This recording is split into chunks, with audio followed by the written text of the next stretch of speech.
حي على الفلاح.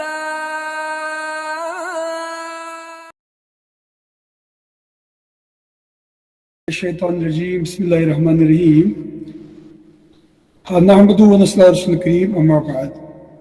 اصل میں نے دوسرے رکوع کو بھی تیار کیا تھا کہ کچھ نہ کچھ کنفیوژن ہو گیا تھا کہ مجھے پہلے رکوع کا درس دینا ہے دوسرے رکوع کا کہ دو تین میرے پاس میسیج آئے تھے. بہرحال میں نے دونوں کو تیار کیا ہے تو میں یہ چاہوں گا کہ میں اس رکوع کے بعد انشاءاللہ اگر کل دوسرے رکوع کی بھی میں تفسیر کروں تو اس کے لیے میں نے تیاری بھی کی ہے کہ میں تحریک کے بعد ہی آتا ہوں. تو اس لیے اگر وہ ممکن ہو تو میں کل بھی درس دوں گا پھر دوسرے رکوع کا بھی پہلے رکوع کے ساتھ ساتھ. آج پہلے رکوع کو پیش کروں. اعوذ باللہ من الشیطان الرجیم بسم اللہ الرحمن الرحیم.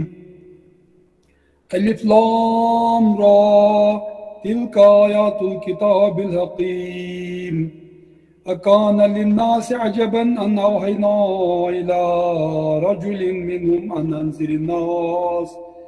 انذر الناس وبشر الذین آمنوا ان لهم قدم صدق عند ربهم قال الكافرون ان هذا لساحر مبین.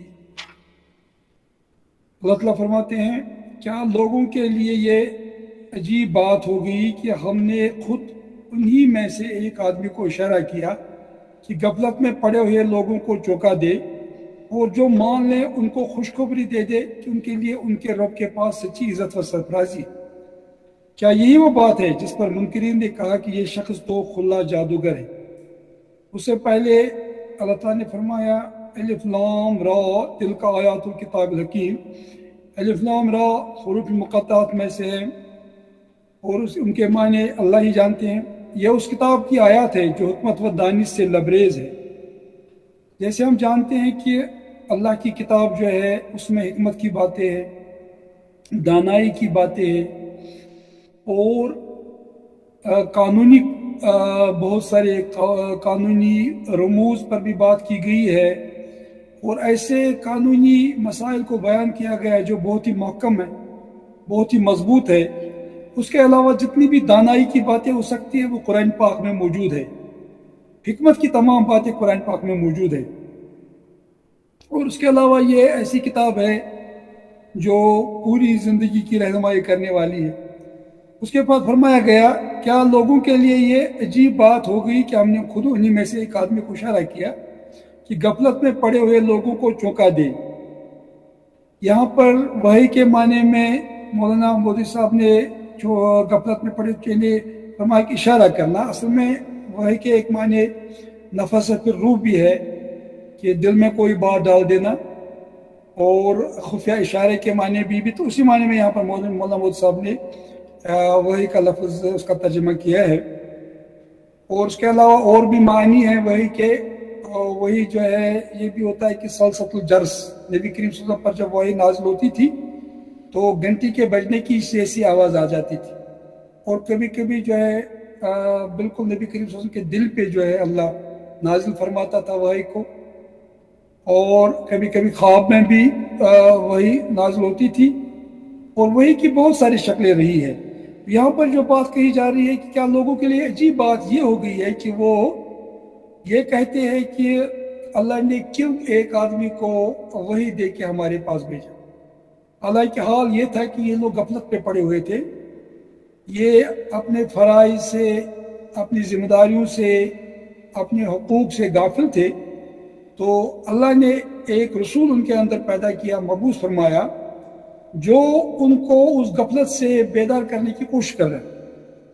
یہ کیوں حیران ہو رہے ہیں اس بات میں؟ ان کو تو خوش ہونا چاہیے تھا. اور اس کے بعد اللہ تعالیٰ فرماتے ہیں اور جو مان لیں ان کو خوشخبری دے دے کہ ان کے لیے ان کے رب کے پاس سچی عزت و سرفرازی ہے. یعنی جو لوگ نبی کریم صلی اللہ علیہ وسلم کے کلام کو مانتے ہیں، آپ صلی اللہ علیہ وسلم کی باتوں کو تسلیم کرتے ہیں، آپ صلی اللہ علیہ وسلم پر ایمان لاتے ہیں اور آپ کی اطاعت اور اتباع کرتے ہیں، ان کے لیے تو خوشخبری ہے اور ان کے لیے سچی سرفرازی ہے، عزت ہے. یعنی ان کو اللہ نے سرفراز کر دیا ایمان کے ذریعے سے. اگر دنیا میں کوئی عزت پیدا ہو، کسی انسان کو مل سکتی ہے تو وہ اللہ کے احکام پہ عمل کرنے سے اور اللہ کی کتابوں پر رسولوں پر ایمان لانے سے ملتا ہے. وَلِلَّهِ الْعِزَّةُ وَلِلرَّسُولِ وَلِلْمُؤْمِنِينَ وَلَٰكِنَّ الْمُنَافِقِينَ لَا يَعْلَمُونَ.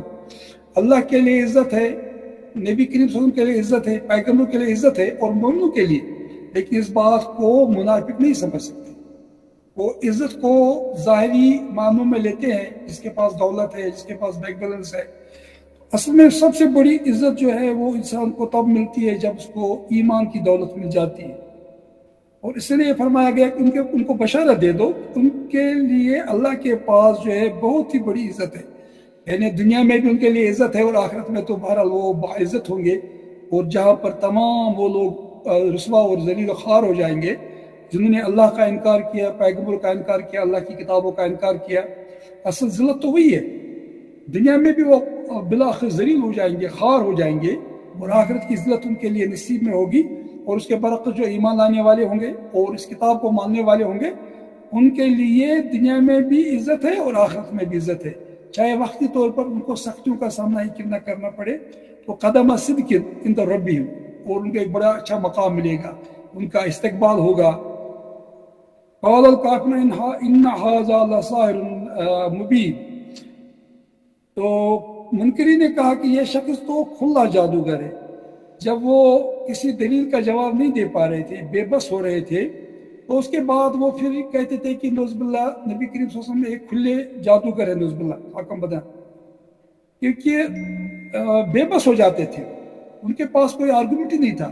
اتنی جو حکمت سے بھری ہوئی کتاب جس میں علم اور عمل پر زور دیا جا رہا تھا, جس میں قانونی جو ہے احکام بھی دیے گئے تھے, جس میں اخلاقی حدود بھی بیان کیے گئے تھے, جس میں روحانی رموز اور امور کو بھی بیان کیا گیا تھا, اور ان کے پاس ان مضامین کا جواب دینے کے لیے کوئی تو دلیل تو تھی نہیں.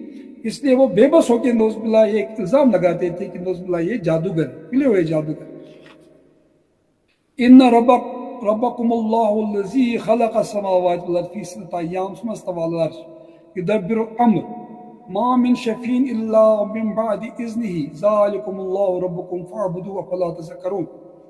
حقیقت یہ ہے کہ تمہارا رب وہی خدا ہے جس نے آسمانوں اور زمین کو 6 دنوں میں پیدا کیا, پھر تخت حکومت پر جلوہ گر ہوا اور کائنات کا انظام چلا رہا ہے.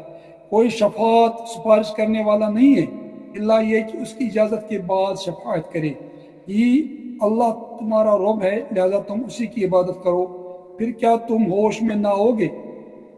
یہاں پر اللہ کا تعارف پیش کیا جا رہا ہے, یعنی تم خود بخود پیدا نہیں ہوئے, یہ زمین اور آسمان بھی خود بخود پیدا نہیں ہوئے, یہ کسی بگ بینگ یا کسی بڑے دھماکے کی وجہ سے وجود میں نہیں آئے جہاں تک آج کا سائنس پہنچا ہے, یا یہ خود بخود وجود میں نہیں آئے اور اس کو یہ بالکل جو ہے اپنے آپ پیدا نہیں ہوئے, بلکہ اللہ نے جو ہے آسمانوں اور زمین کو پیدا کیا, 6 دنوں میں پیدا کیا. یہ بہت ہی ایک اہم بات ہے کہ اللہ نے اپنا تعارف کرایا کہ زمینوں کا پیدا کرنے والا اور آسمان کا پیدا کرنے والا اللہ ہے, اور ایک آسمان نہیں ہے, بہت سارے آسمان ہیں.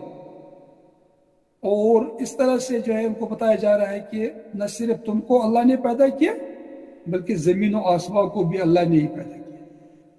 یہ کائنات اللہ کی جو ہے جلوہ گری کی ایک بہت بڑی دلیل ہے. یہ عالمین ہے, اس سے علم حاصل ہوتا ہے اللہ کے بارے میں, یہ اس میں اعلیٰ ہے. یہ زمین و آسمان اس میں نشانی ہے اللہ کی, آیات ہے. تو اس لیے وہ اللہ ہی ہے تمہارا رب وہی خدا ہے جس نے آسمان اور زمین کو 6 دنوں میں پیدا کیا. اب 6 دن جو ہیں 6 دور, اب وہ کیسے ہو سکتے ہیں, کیا ہو سکتے ہیں, تو وہ اللہ ہی جانتا ہے. یہ بہرحال ہمارے علم میں نہیں آ سکتے, متشابہات میں یہ آیتیں, اور سائنس بھی ابھی کہیں نہیں پہنچی ہے. بلکہ میں یہ کہنا چاہتا ہوں کہ یہاں پر جو اسٹیفن ہاکنگ نے جو بات کی ہے اپنی کتاب بریف ہسٹری آف ٹائم میں, وہ کہتا ہے کہ پہلے زمانے میں فلاسفرز یہ کہہ رہے تھے کہ what is the origin of the world, universe and life.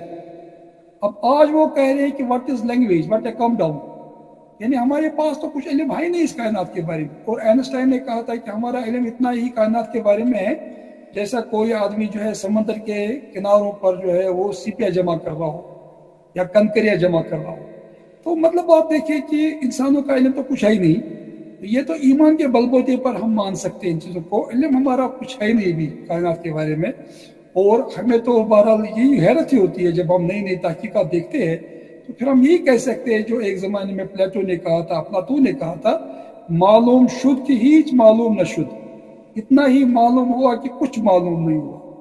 تو اللہ خود اپنا تعارف فرماتا ہے، ان ربکم اللہ الذی خلق السماوات والارض، اور پھر سما کا مطلب کیا ہے؟ بلندی، اور اتنی بلندیاں ہیں ان کا ہم اندازہ نہیں لگا سکتے، کوئی اس کا جو ہے احساس نہیں کر سکتے، اتنے تارے دور ہے ہمارے سے کہ پتہ نہیں کتنے لاکھ نوری سالوں میں ہم تک ان کی روشنی پہنچتی، کائنات تک، زمین تک ان کی روشنی پہنچتی۔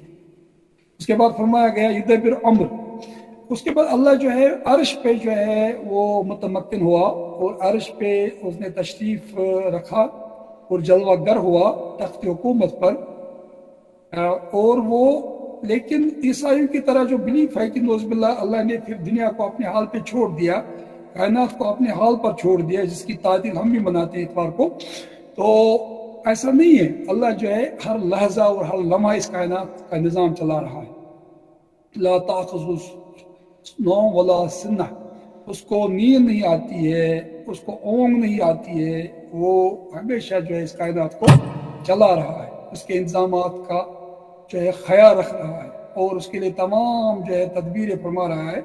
یدبر امر، جتنے بھی معاملات ہیں ان تمام کو اللہ جو ہے دیکھ رہا ہے اور تدبیر کر رہا ہے، کائنات کو چلاتا ہے اللہ۔ کل یوم ہو فی الشہر۔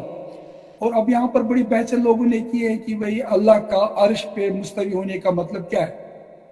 تو بعض ہمارے معتزلہ نے یہ کہا کہ بھئی ہم یہ کہیں گے کہ اللہ کائنات پہ حکمران ہے، ہم یہ نہیں کہہ سکتے اللہ عرش پہ بیٹھا، کیونکہ ہم اگر یہ کہیں گے کہ عرش پہ بیٹھا تو پھر جسم اور جہت کا مسئلہ پیدا ہو جائے گا، تو یہ توحید کے خلاف ہوگا۔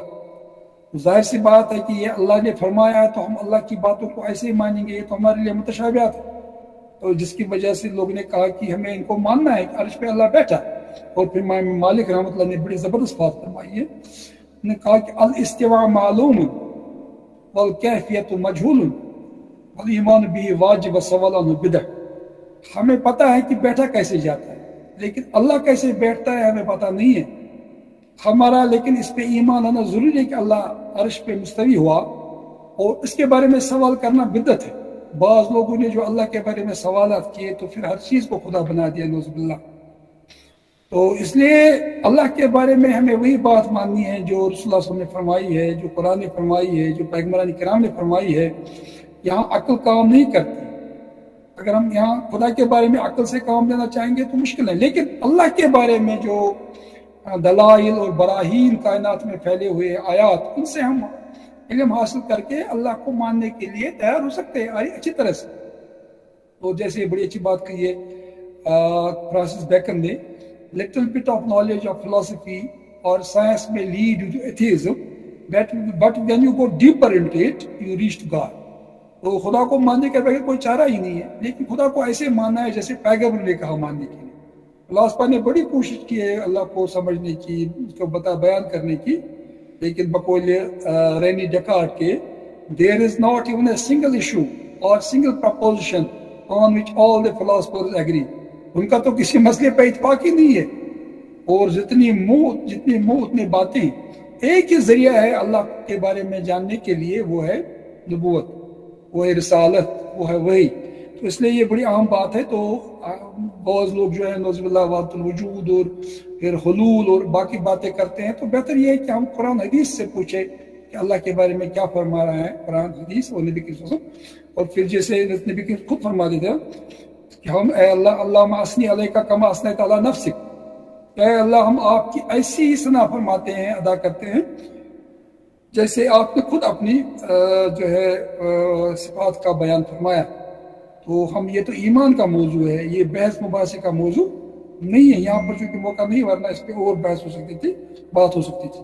اس کے بعد فرمایا گیا ما من شفین الا من بعد اذنہ، اللہ کے پاس کوئی شفاعت کرنے والا نہیں ہے، اگر کوئی شفاعت کرے گا، سفارش کرے گا تو اللہ کے حکم کے بعد ہی کرے گا، اور اس کے لیے بھی وہ لوازمات ہوتی ہے کہ انٹرسیشن جو ہوتا ہے، شفاعت جو ہوتی ہے، جب آدمی اپنے آپ کو اس کا مستحق بنا دے پھر اس کی شفاعت کی جائے گی، اور اس کا عمل ایسا ہو، اس کا اخلاق ایسا ہو، اس نے شرک نہ کیا ہو، اس نے ایسے اعمال نہ کیے ہوں جن سے اللہ ناراض ہوتا ہے اور جو انسان کو جہنم کا جو ہے مستحق بناتے ہیں، اور وہ خلود فی الجنم خلود فی النار کا مستحق بناتے ہیں، خاص طور سے شرک۔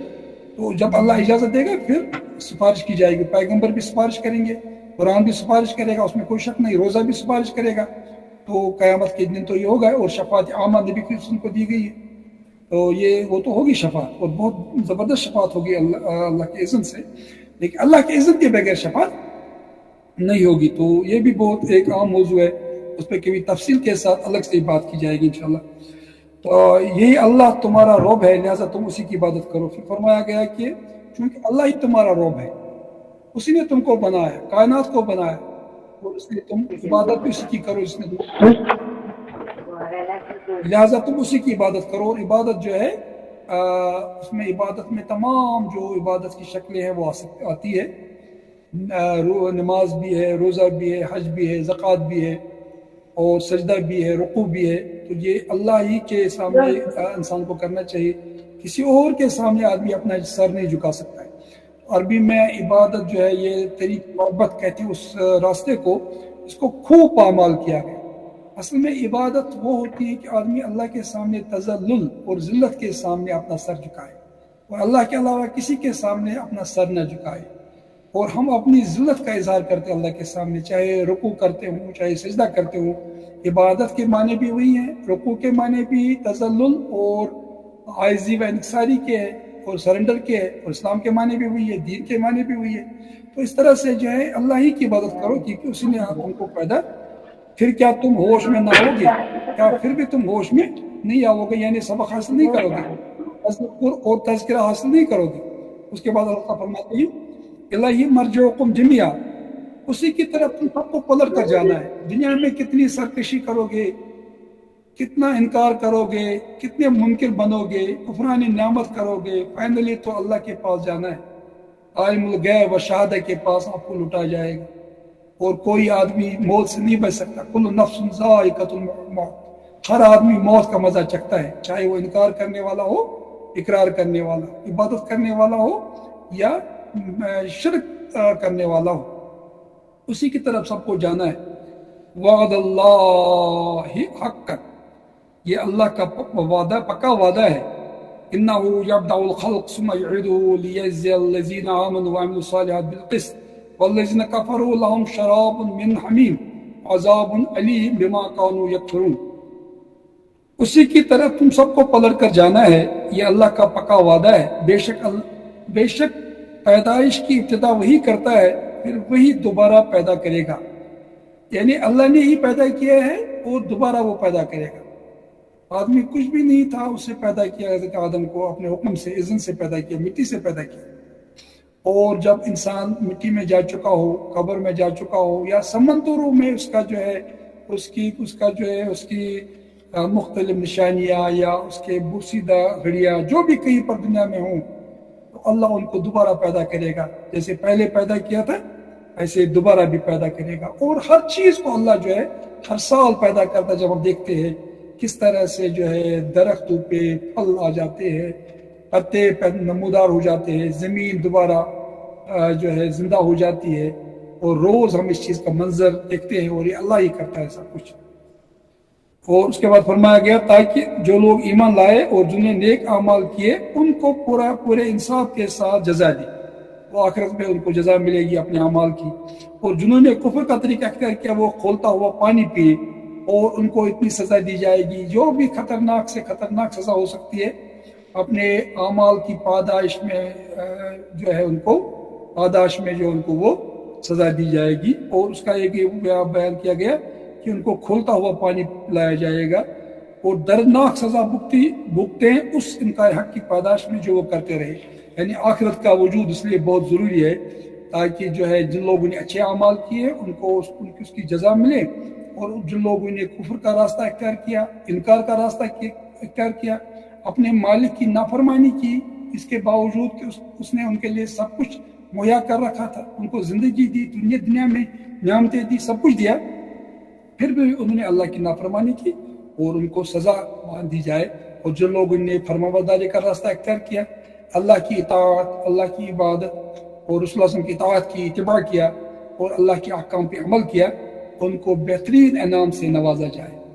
اس کے بعد اللہ تعالیٰ فرماتے ہیں هو الذی جعل الشمس ضیاء والقمر نورا وقدره منازل لتعلموا عدد السنین والحساب.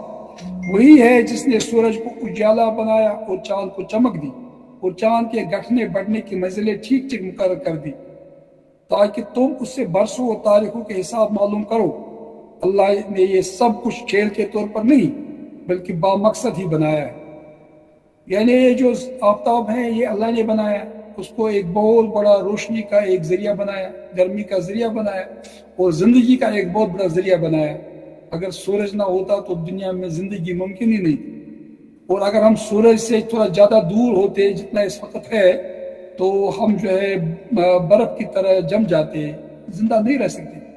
اگر ہم اتنا قریب ہوتے آفتاب کے جتنا اس وقت ہے تو ہم جل بن جاتے.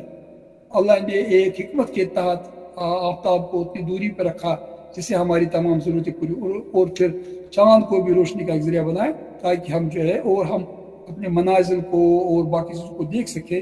منزلیں مقرر ٹھیک ٹھیک کر فرما دی تاکہ ہمیں معلوم ہو جائے وقت کے بارے میں. اور اس کے بعد اللہ اپنی آیتوں کو اس طرح بیان فرماتا ہے. اس کے بعد فرما کہ ان فی اختلاف اللیل والنہار وما خلق اللہ فی السماء والارض لآیات لقوم یتقون. تو ان تمام چیزوں میں، دن اور رات کے اختلاف میں اور جو بھی اللہ نے پیدا کیا زمین اور آسمان میں، ان میں آیتیں ہیں ان لوگوں کے لیے جو ڈرنے والے ہیں. اس کے بعد فرمایا کہ ان الذین لا یرجون لقاءنا ورضوا بالحیاۃ الدنیا واطمأنوا بها والذین هم عن آیاتنا غافلون. حقیقت یہ ہے کہ جو لوگ ہم سے ملنے کی توقع نہیں رکھتے اور دنیا کی زندگی پر ہی راضی اور مطمئن ہو گئے ہیں، اور جو لوگ ہماری نشانیوں سے غافل ہیں ان کا آخری ٹھکانہ جہنم ہوگا. ان برائیوں کی پاداش میں جن کا اکتساب وہ اپنے غلط عقیدے اور غلط طرز عمل کی وجہ سے کرتے رہے ہیں. یہ بات بیان کی گئی کہ جن لوگوں کے لیے دنیا ہی کی زندگی سب کچھ ہے، وہ دنیا کے لیے جیتے اور مرتے ہیں تو اور اس پر راضی ہو گئے ہیں، وہ اللہ کی نشانیوں کا کوئی خیال نہیں رکھتے ہیں، چاہے وہ آیات کی صورت میں، قرآن کی صورت میں ہوں یا جو کائنات میں پھیلی ہوئی آیتیں ہیں، نشانیاں ہیں. تو ظاہر سی بات ہے انہوں نے اپنے مقصد زندگی کو پورا نہیں کیا، اس لیے ان کا ٹھکانہ جہنم ہوگا. اور اس کے برعکس وہ برایا کرتے رہے، اللہ کی عبادت کرنے کے بجائے، اللہ کے احکام پر چلنے کے بجائے وہ اللہ کی نافرمانی کرنے لگے اور اس پہ مطمئن ہو گئے. وہ دنیا ہی کو سب کچھ کہنے لگے، سمجھنے لگے، اور غلط عقیدہ بھی تھا اور غلط عمل بھی تھا، اس لیے وہ اس عذاب سے دوچار ہو جائیں گے. اس کے بعد فرمایا گیا ان الذین آمنوا وعملوا الصالحات یہدیہم ربہم بایمانہم تجری من تحتہم الانہار فی جنات النعیم دعواہم فیہا سبحان اللہ سبحانک اللہم وتحیتہم فیہا سلام وآخر دعواہم ان الحمد للہ رب العالمین. تو اب یہ ان آیت میں فرمایا گیا کہ یہ بھی ایک حقیقت ہے کہ جو لوگ ایمان لائے، یعنی جنہوں نے ان صداقت کو قبول کر لیا جو کتاب میں پیش کی گئی ہے اور نیک اعمال کرتے رہے، انہیں ان کا رب ان کے ایمان کی وجہ سے سیدھی راہ چلائے. نعمت بری جنتوں میں ان کے نیچے نہری بہیں گی، وہاں ان کی صدا یہ ہوگی کہ پاک ہے تو اے اللہ. ان کی دعا یہ ہوگی کہ سلامتی ہو، اور ان کی ہر بات کا خاتمہ اس پر ہوگا کہ ساری تعریف اللہ رب العالمین ہی کے لیے ہے.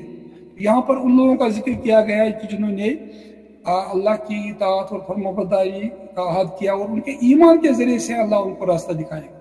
تو اس لیے ایمان کو بھی ہدایت کا ایک ذریعہ بیان کیا گیا ہے، اور جب آدمی کو ایمان ملتا ہے تو اس کو ہدایت ملتی ہے. ایمان کے بغیر کوئی ہدایت کا راستہ ہے بھی نہیں. اور پھر ان کے لیے دنیا میں بھی ہدایت کی وجہ سے راہیں کھلیں گی اور آخرت میں بھی ان کے لیے جنت کے دروازے کھلیں گے اس ہدایت کی وجہ سے. اور ہدایت ہی آدمی کو عمل کے لیے تیار کرتی ہے، ہدایت ہی آدمی کو اطاعت اور عبادت کے لیے جو ہے تیار کرتے ہیں. یہ ایمان ہی ہے، اور ایمان سے ہی انسان کی پہچان بن جاتی ہے.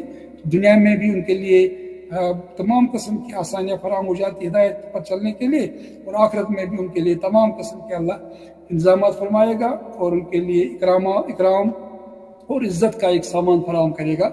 تو ان آیات میں یہ بات بھی بہت ہی اچھی طرح سے بیان کی گئی ہے کہ ایمان کے ذریعے سے انسان کو جو ہدایت ملتی ہے، اور ایمان کے علاوہ کوئی راستہ ہدایت کا ہے نہیں. اور جن لوگوں کے پاس ایمان نہیں ہوتا ہے کہ وہ دنیا میں بھٹکتے رہتے ہیں اور آخرت میں بھی ان کا انجام بہت برا ہوگا. اس کے برعکس جو لوگ ایمان والے ہیں ان کو دنیا میں بھی ہدایت کا راستہ ملے گا ایمان کی وجہ سے، اور آخرت میں بھی ان کو جنت کا راستہ ملے گا اور جنت کی نعمتیں ان کو حاصل ہو جائیں گی، کیونکہ اور ان کی ہمیشہ یہ ہوتی ہے وہ آخر دعوانا الحمد للہ رب العالمین، ہمیشہ اللہ آخری بھی ان کی بات یہ ہوگی کہ تعریف سب اللہ کے لیے ہو، ابتدا میں بھی وہ یہ بات کہتے تھے، آخرت میں بھی یہ بات کہیں گے وہ، تو وہ اللہ کے حمد کرنے والے ہوتے ہیں، اللہ کا ذکر کرنے والے، اللہ کا شکر کرنے والے، اور وہ کسی نعمت کو اپنی صلاحیت اور اپنی قابلیت کی بنیاد پر جو ہے اس کا استحقاق اپنے لیے نہیں سمجھتے ہیں، بلکہ ہر نعمت کو اللہ کے ساتھ منسوب کرتے ہیں، ہر نعمت کے لیے اللہ کا شکر ادا کرتے ہیں اور حمد بجا لاتے ہیں، اور اس کی بہترین شکل کیا ہوتی ہے؟ وہ اللہ کی عبادت کرتے ہیں، اللہ کے رسول کی اطاعت کرتے ہیں، اور نبی کریم صلی اللہ علیہ وسلم کی ہر بات میں جو ہے پیروی کرتے ہیں، تو یہ ان کی صفات بیان کی گئی ہے۔ وآخر دعوانا ان الحمد للہ۔ اللہ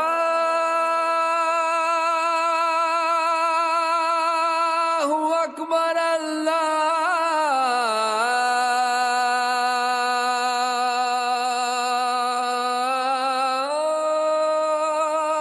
اکبر۔